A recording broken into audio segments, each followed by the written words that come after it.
buenas tardes a todos. Comentándoles que le damos continuidad a la unidad uno que tiene que ver con el análisis del protocolo de investigación. Para esta sesión nos vamos a enfocar en algo muy importante que creo yo que es la parte que más contenido abarca dentro del proyecto de investigación de fundamentos, de la materia de fundamentos, sobre todo cuando se trata de proyectos que van encaminados a la titulación.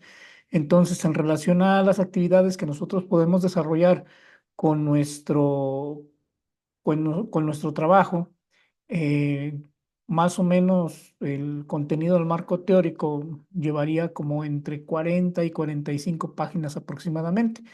Ya les había comentado por ahí el jefe de carrera que este, el proyecto de titulación debería de ser superior a las 70 páginas para que se pueda empastar. Y en este caso, pues bueno, una buena parte de la información que va a ser el cuerpo de nuestro trabajo, pues lo va a llevar el marco teórico. Algunos de los presentes en la materia pasada que hablamos algo de marco teórico, mencionábamos que el marco teórico lo pudiéramos clasificar en tres grandes rubros o en tres grandes bloques de información. En el caso de la minería, pues sí se puede ajustar a esa terminología en el sentido en que pudiéramos tener dentro del marco teórico un marco referencial, un marco conceptual, y un marco legal. Sabemos que la minería, pues obviamente está regulada por diversas normativas, que buscan, pues obviamente, como su nombre lo dice, regular la actividad minera. Bueno, sin más preámbulo, pues vamos a analizar esta parte de lo que viene siendo el marco teórico. El marco teórico, pues, para principio de cuentas, se define como el bloque del trabajo donde nosotros vamos a sustentar con otros estudios, con otras investigaciones, la investigación que nosotros vamos a hacer. Es muy importante que nosotros conozcamos el estado actual del conocimiento al momento de seleccionar nuestro tema de investigación. ¿Para qué? Pues para saber de qué punto vamos a partir o qué cosas no se han investigado o no se les ha dado respuesta. Nosotros vamos a trabajar a partir de ese punto. Ahora bien, pues para construir el marco teórico, pues necesitamos fuentes que ya fue analizado en el tema anterior. Esas fuentes nos van a proporcionar información real, fidedigna, robusta, que le van a dar pues ese carácter, ¿no? A nuestro trabajo.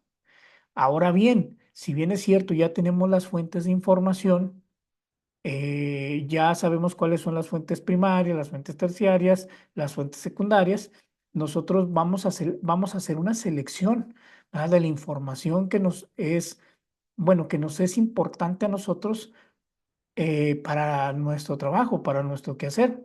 Entonces, debemos de documentar dicha información. ¿Y cómo lo vamos a hacer? Bueno, pues lo vamos a hacer a través de fichas bibliográficas. Un paréntesis ahí. Mencionarles que es muy importante hacer las fichas en pequeñas cartulinas que ya nos venden ahí en la papelería para guardar un registro. Por experiencia, algunos alumnos me dicen, oiga, lo puedo hacer en mi computadora, al cabo lo guardo en un archivo, se me hace más fácil. Mm, pues sí, está bien, pero lo recomendable es hacerlo en esas pequeñas cartulinas. ¿Por qué? Porque si por alguna situación nosotros llegamos a perder esa información, pues ¿a dónde vamos a consultar? ¿Sí? O tenemos alguna duda, pues las fichas nos permiten remitirnos a la fuente de origen y poder hacer una nueva consulta. Y a lo mejor pues vamos a terminar utilizando más información o cambiando cierta información de la fuente con respecto a las necesidades de mi trabajo. Por eso es muy importante hacer un registro de esa naturaleza, ¿sí? Ahora bien, retomando, las referencias bibliográficas, ¿sí? Las referencias bibliográficas, pues no es otra cosa más que aquellos datos mínimos que nos permiten identificar y describir un documento, ¿sí? Bueno, hacer una diferenciación entre una obra y otra. En ese sentido, pues precisamente hacer una ficha bibliográfica nos permite, uno, extraer la información que nosotros necesitamos, o sea, prácticamente transcribirla, y en su defecto, pues registrar los datos de la obra o de la fuente de donde yo extraje la información. Y ahí tenemos pues el nombre del autor, el título de la obra, la edición, la editorial, el lugar y el año de publicación pues son los datos importantes que nosotros necesitamos. Bueno, si se tratara, por ejemplo, de una fuente en Internet, pues le agregaríamos por ahí la parte del hipervínculo, ¿no? De la dirección electrónica, pues para hacer la consulta si se tratara de una fuente en Internet, ¿sale? Bueno, a lo que vamos. En, en el transcurso del taller de investigación uno por ahí manejamos algunas fichas bibliográficas y manejamos pues lo que era la cita textual. Ya les había mencionado de esto. Uno de los principales objetivos de este tema es la terminación, la culminación del marco teórico que nosotros empezamos en la materia pasada, en el curso pasado. Entonces, retomando eso, pudiéramos decir que la cita textual es la reproducción exacta de un fragmento de un texto original, ¿sí? Esta cita tiene por objeto dar un contexto o una afirmación, ¿sí? En relación a un tema en específico que nosotros estemos tratando, ¿sí? De eso se trata. Vamos a utilizar información, afirmaciones de diversas fuentes, pero necesitamos darle el crédito debido, ¿sí? Entonces, darle el crédito debido a información ajena es lo que conforma, pues, una cita textual, ¿sí? Hay de diferentes tipos, ahorita más adelantito los vamos a analizar. Pero hacer eso más bien implica que nosotros le demos el crédito al autor original y evitemos el plagio, ¿sí? Porque deben de recordar que, bueno, el plagio es un delito y para evitar esa situación y sacarle el provecho a la información ajena, es necesario citarlo. ¿Ah? En este caso, nosotros estamos trabajando bajo las normas APA séptima edición. Aquí hay una aclaración importante, nota importante. Tanto las citas textuales como la bibliografía final de un texto se suelen elaborar siguiendo modelos metodológicos y estandarizados, que para el caso de nosotros, pues van a ser las normas APA séptima edición, ¿sí? Bajo esos parámetros es que nosotros estamos trabajando. Aquí ya nada más estoy recordándoles que bajo esa condición, se deben de elaborar las fichas bibliográficas, se deben de insertar las citas en nuestro trabajo y también las fuentes de referencia en la parte final de nuestro trabajo. Deben de cumplir con esa normativa para efecto de que sean aprobadas dentro de su trabajo de investigación. Ahora bien, eh, en la materia anterior mencionábamos los tipos de citas textuales. Tenemos citas cortas y citas largas. Las citas cortas son, por regla general, de menos de 40 palabras y las citas largas de más de 40 palabras. En ese sentido, las citas cortas deberán incorporar al texto, se incorporan al texto, perdón, sin interrumpir su flujo ni su diagramación. Es decir, que se transcribe tal cual algún comentario, alguna información importante que sea inferior a 40 palabras y las cuales obviamente deben de ir entrecomilladas. ¿sí? En el caso de las citas largas, deberán de colocarse en un párrafo aparte, separadas del margen izquierdo de la página con una sangría mayor que el cuerpo del texto y con una tipografía un punto más chica, ¿sí? En este caso, a diferencia de las anteriores, pues no se requiere que las entrecomillemos, pero sí luego de la cita, pues deben de incluirse los datos bibliográficos correspondientes, en este caso el nombre del autor, el año y la página donde se encuentra dicha información. Aquí tenemos algunos ejemplos de citas cortas. En el curso anterior les manejé también citas cortas y citas largas con algunos ejemplos, pero no eran orientados a la parte de la minería, sino que era la estructura de una literatura determinada que no era de la minería, pero en este caso lo vamos a manejar ya orientado a la minería. Y por ejemplo, tenemos la siguiente. La minería es una actividad esencial para el desarrollo económico, pero también conlleva riesgos ambientales significativos. Ramírez, 2019, página 22. Esa es una manera de cómo, de cómo de cómo referenciar a un autor con una cita corta inferior a 40 palabras. Por aquí les voy a dejar algunos ejemplos más, me parece un 5 o 6, para que vean la estructura.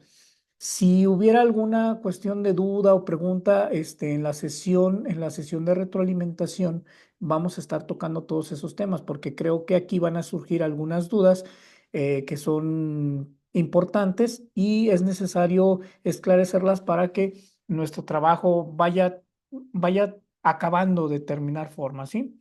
Entonces vamos avanzando. En el caso de la cita larga, haciendo hincapié a lo que mencionábamos, eh, la cita larga, pues como su nombre lo dice, va en un párrafo aparte. Nosotros en este ejemplo que aparece aquí, hacemos un preámbulo, un parafraseo personal y luego, después de los dos puntos y aparte, comenzamos con el párrafo de la cita de González 2021. ¿Sí?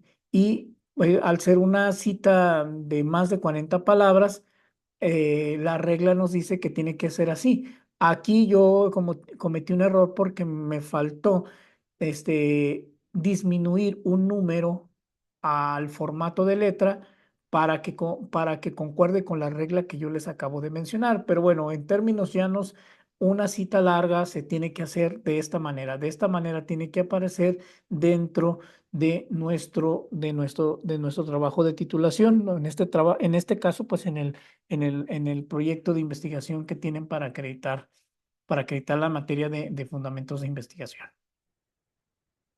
Por ahí les estoy dejando algunos otros ejemplos para que tengan ahí alguna referencia.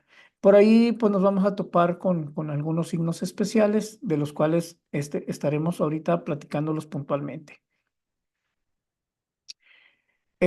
Para nosotros poder citar, tenemos algunas opciones para que no sea tan monótono nuestro trabajo. Por ejemplo, tenemos algunos tipos de citas y las formas de realizarse serían las siguientes. Aquí les dejé un ejemplo sencillo de cómo es que lo tenemos que hacer. ¿Sí? Por ejemplo, tenemos cita textual narrativa con énfasis en el autor y una cita textual entre paréntesis o con énfasis en el contenido. En el primer caso, si se fijan, la parte de la cita, la parte de la referencia, cuando es respecto al autor, abrimos con un conector, en este caso según, luego el apellido paterno del autor y el año entre paréntesis.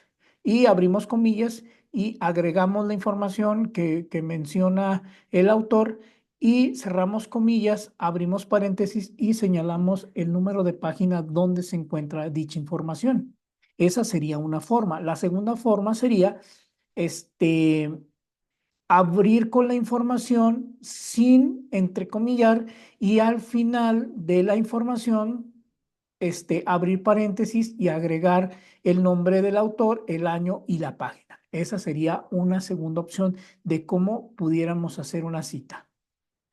Luego tenemos citas textuales o de citación directa o lo que se le conoce como cita de cita, que es cuando una persona este, cita a su vez a otra persona. Aquí tenemos un ejemplo. Abrimos con conector, ¿sí? Por ejemplo, aquí, según lo señalado por Torres 2018, abrimos comillas, agregamos la información, cerramos las comillas, abrimos nuevamente un paréntesis y decimos citado por Pérez, perdón, citado en Pérez 2020, página 45. Es decir, estamos referenciando que una persona está referenciando a otra. En el caso de que nosotros en nuestro trabajo, bueno, lo estuviéramos haciendo ya como tercera persona, ¿sí? Luego tenemos las citas parafraseadas. Aunque no son exactamente citas textuales, son una forma de hacer referencia a las ideas de otro autor. Y pues obviamente se reescribe la idea con palabras diferentes, pero el significado o el contexto sigue siendo el mismo. Por ejemplo, de acuerdo con Gómez 2020, la minería responsable abarca no solo la extracción eficaz de recursos, sino también se centra en la conservación del medio ambiente y en la participación de las comunidades locales en los procesos de tomas de decisiones. Si nosotros quisiéramos parafrasear dicha información, pudiéramos acortar o alargar este contenido marcado en negritas con otras palabras, pero que no se pierde el mensaje. ¿Es válido? Sí, sí es válido. Y por último, al tener eso, pues cerramos con paréntesis, incluyendo en esa parte el número de página donde se encuentra la información. Cuando esto pasa y que nosotros nos topemos en algún trabajo esto y que nosotros creamos que es importante, si nos remitimos a la fuente de origen que se menciona, vamos a ver que posiblemente la transcripción no sea igual, no sea igual que, no sea igual que esta información que nosotros tenemos enfrente, pero el contexto y el significado o el mensaje sigue siendo exactamente el mismo. Entonces, si nosotros nos topamos con una situación de esas, tenemos que deducir que esa información citada fue parafraseada. Bueno, algo bien importante también y que es común ver en trabajos profesionales de investigación son los signos especiales. Y bueno, pues tienen cierta utilidad y le dan también mucha formalidad a nuestros trabajos.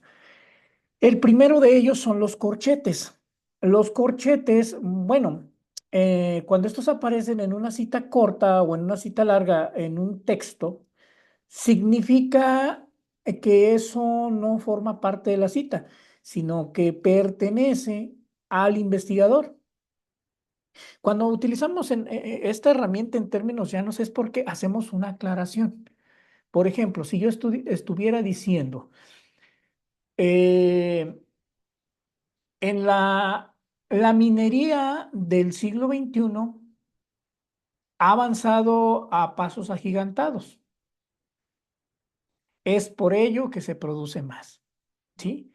Si yo quisiera, ahí en donde terminé, en que la minería actual ha avanzado a pasos agigantados, puedo abrir un corchete y diciendo que gracias a diversos factores como la tecnificación de los mineros, el uso de tecnologías, inteligencia artificial y todo ese rollo, y luego cierro el corchete y termino con la información. Ah, bueno, pues ahí yo estoy aclarando. El corchete nos sirve para eso dentro de los textos de investigación, ¿sí?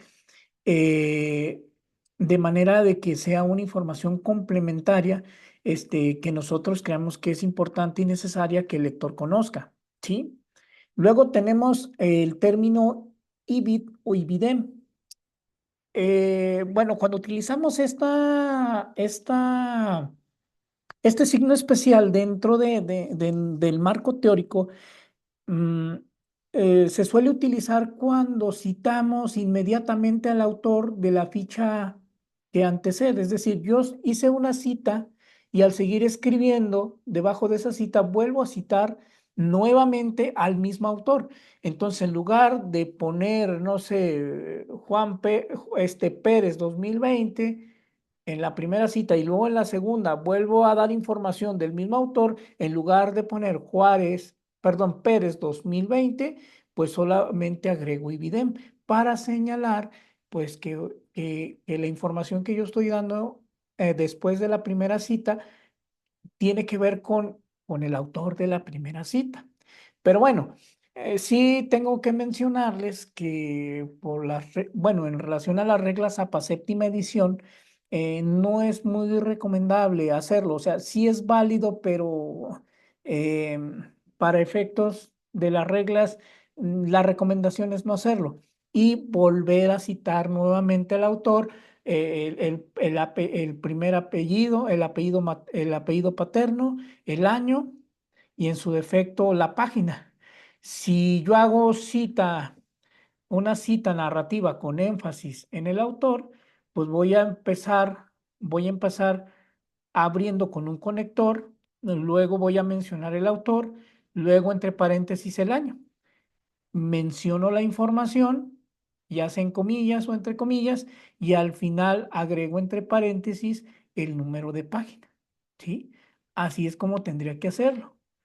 O en su defecto, abrir la información, cuando se trate de contenido, abrir con la información citada y al final agregar el apellido paterno, el año y la página, dependiendo de cuál sea la necesidad o para efectos de estructura, la cita que más se acomode de acuerdo a la necesidad de mi proyecto. Pero bueno, en ambos casos, pues serían válidas. Y aquí en este material que les voy a dejar en la plataforma, pues podrán consultar o incluso en la misma clase grabada esa información y esos ejemplos de los que estoy hablando. Luego tenemos el signo especial OPSIT.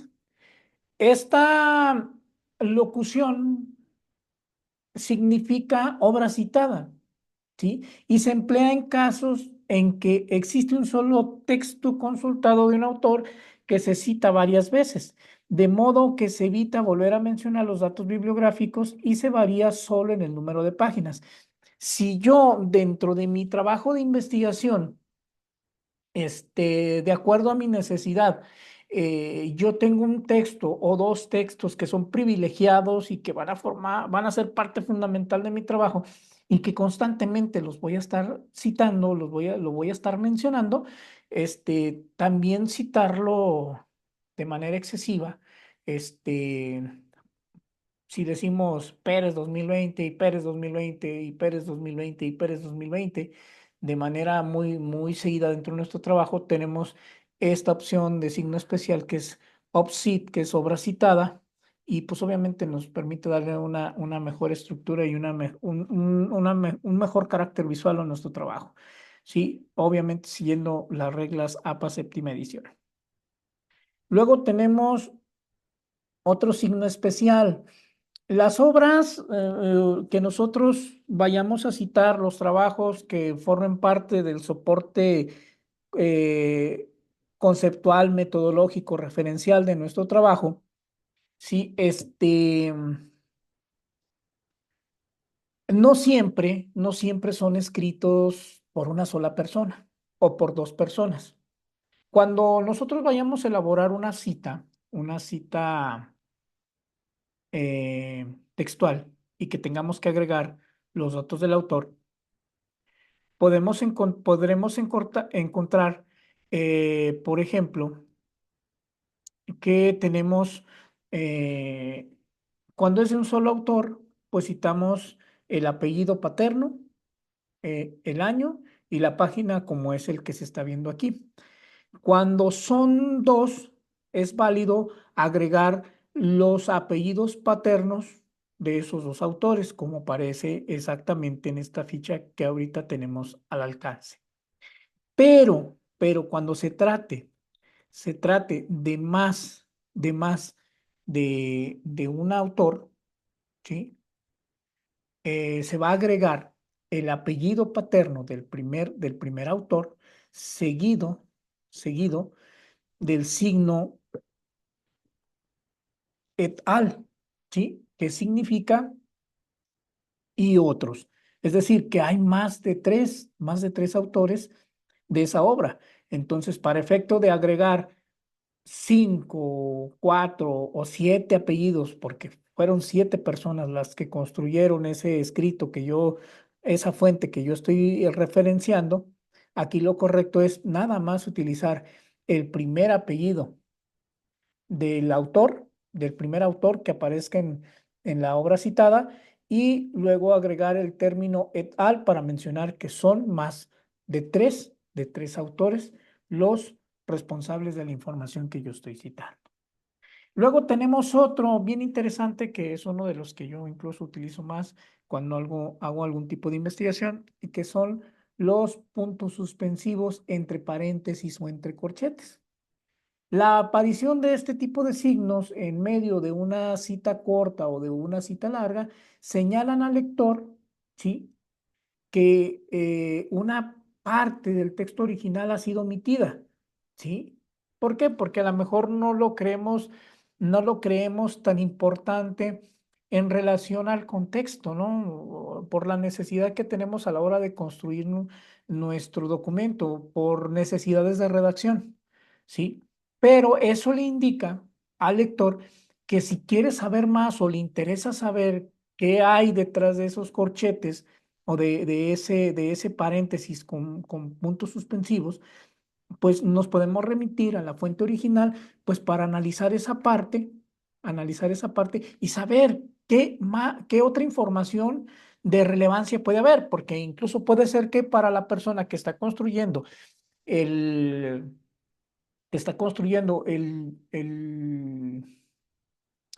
está construyendo el trabajo de investigación, no sea importante, pero igual al lector, a la persona que está consultando el trabajo ya cuando está terminado, pues bueno, le puede dejar un poco más claro el panorama si consulta la información que está cerrada, que está referenciada con ese paréntesis con puntos suspensivos. Igual cualquiera de las fichas que está ahí en el marco teórico. O sea, es una referencia y como su nombre lo dice, si tú quieres saber más con respecto a eso, tú puedes irte a la fuente original. Por eso es importante que nosotros cumplamos con el formato adecuado de la cita y de la referencia bibliográfica al final del documento de investigación. ¿Para qué? Para que si nosotros queremos saber más de la información que está proyectada por parte del investigador en su trabajo, pues nosotros vayamos a las fuentes originales y podamos hacer una consulta más profunda o un estudio más profundo de cada uno de los tópicos que se mencionen en el trabajo de investigación. Y bueno, pues miren, aquí tenemos unos ejemplos, un ejemplo del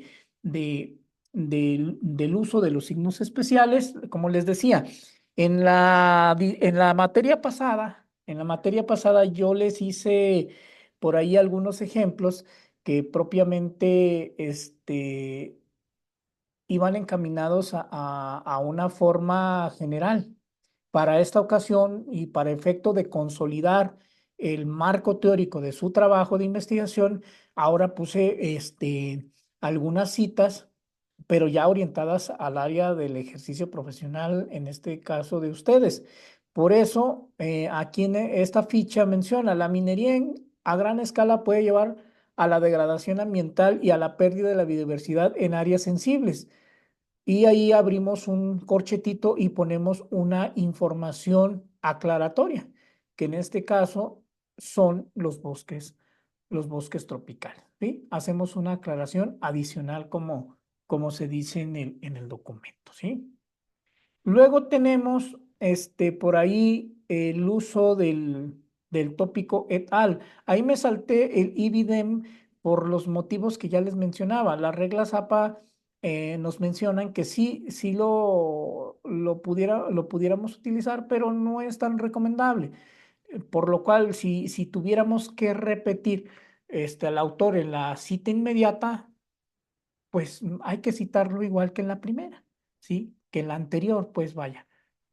Si yo digo Pérez 2020 y tengo que citar otra vez a Pérez 2020, pues lo voy a citar igual, ¿sí? De eso se trata. Por eso es que el IBIDEM no lo tengo aquí. En el caso del et al, ¿sí? Mencionábamos, aquí tienen una cita construida y en el ejemplo que se menciona aquí, utilizamos el et al para mencionar pues que existen más de tres autores, ¿sí? Por eso es que nada más ponemos el apellido del primer autor, seguido del signo especial para indicar que hay tres o más autores y el año. ¿Sí? Podemos entrecomillar la información, igual no la podemos entrecomillar, pero al final de dicha información sí debemos de agregar el número de página donde se encuentra dicha información citada. Luego tenemos por ahí también otro ejemplo, y con este cerramos la clase, del uso de los puntos suspensivos entre paréntesis y entre corchetes. Aquí tenemos un ejemplo y para el caso de los puntos suspensivos entre paréntesis, estos se utilizan para indicar que se ha omitido parte del texto original. En este caso, las palabras entre extracción de recursos y conservación del medio ambiente son las que se han omitido. Si hablamos del corchete, lo empleamos para agregar o modificar palabras dentro de la cita para mejorar la claridad. En muchas ocasiones nosotros encontramos cierta información que a veces es un poquillo difícil de comprender. Entonces, al nosotros estudiarle y darle tratamiento, encontramos que hay otras palabras que le faltaron o que creemos nosotros que son necesarias para que exista una mayor comprensión, sobre todo por parte de los lectores. Entonces, ¿es válido hacerlo? Sí es válido. Nada más hay que utilizar estas reglas que se acaban de mencionar para no plagiar y darle el respeto debido, ¿sí? De acuerdo a las reglas, a la información que nosotros estamos utilizando y que propiamente es ajena. ¿Sí?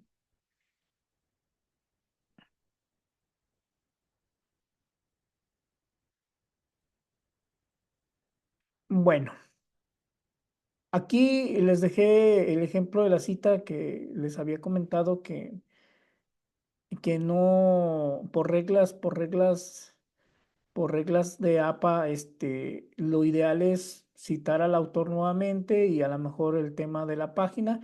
Así era como se hacía con anterioridad. Por recomendación de las normas APA séptima edición, ahora se tiene que hacer de manera completa, es decir, agregar los datos del autor, el año y a lo mejor posiblemente lo que va a diferenciar va a ser la página y no utilizar el IBIDEM, pero para efectos académicos, pues en este caso se hacía de la manera que está aquí proyectada, ¿sale?